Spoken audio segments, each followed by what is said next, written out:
Aşkın adı bir nekir yol akşama.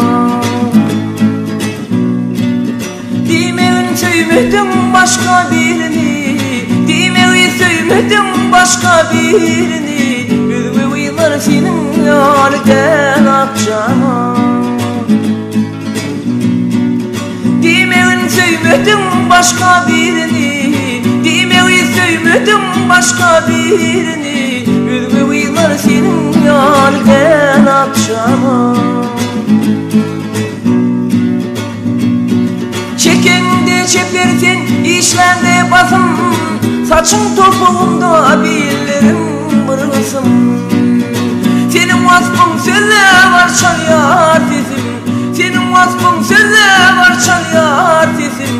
Sözlemesin olsun dilim lan akşama.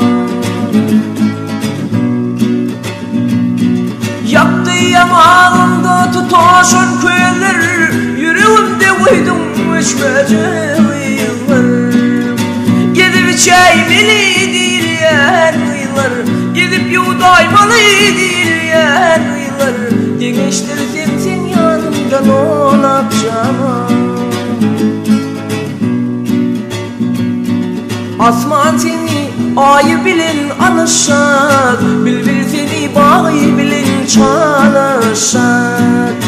Senem gelsen yar ucuna gelişecek, senem gelsen yar ucuna gelişecek. Gelir olsam, dolar olsam, bırçak vallahi don akşama.